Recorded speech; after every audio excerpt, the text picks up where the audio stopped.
Hello everyone, my name is Marco. So today I'm gonna be explaining about forensic linguistics. So without further ado, let's go to the explanation.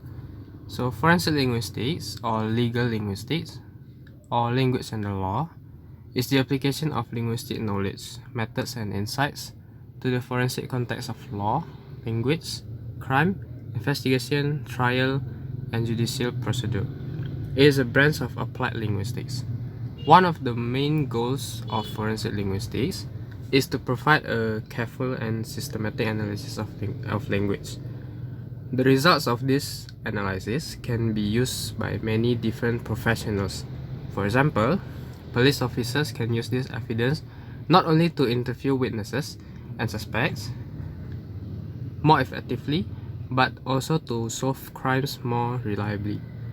Lawyers, judges, and jury members can use this analysis to help evaluate questions of guilt and innocence more fairly. And lastly, translators and interpreters can use this research to communicate with greater accuracy.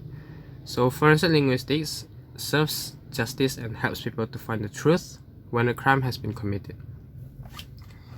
Next one is forensic linguistics can usefully be divided into three distinct areas of investigation. The first one is the language of written legal texts. Here, linguists are interested in both the arcane vocabulary, complicated grammar, and infrequent punctuation, which typifies many legal texts and consequent problems lay readers have with these texts. The second thing is the spoken language of the legal process. Here, linguists examine the nature of police interviews with suspects, the specialized rules which govern interaction in courts of law, the problem created for vulnerable witnesses, and the difficulties experienced by those who do not speak the language of the court. The third thing and the last thing is the linguist as expert witness.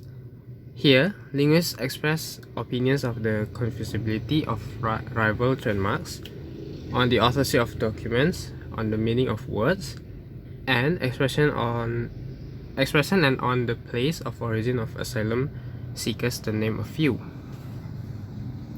Linguists who primarily investigate written language look at features such as spelling, sentence construction, word choice, and punctuation, etc.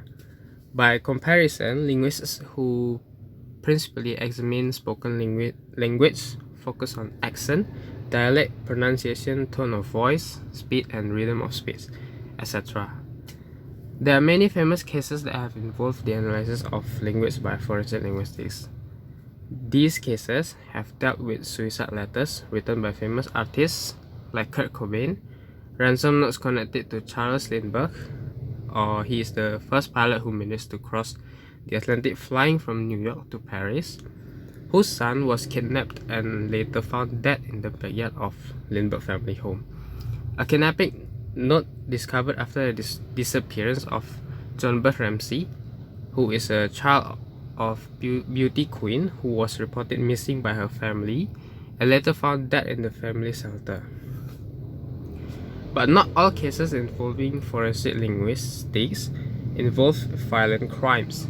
There are also many legal disputes over trademark. One of the most famous is the legal suit Beatles Apple's Corps brought against Steve Jobs Apple Incorporation.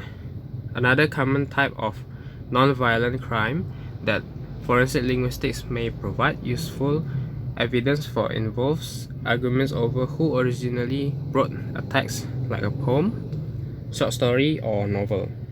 These cases involve questions of plagiarism. When it is unclear who wrote the text, a forensic linguist can analyze language samples from multiple authors and then determine which author language matches that the disputed text the most.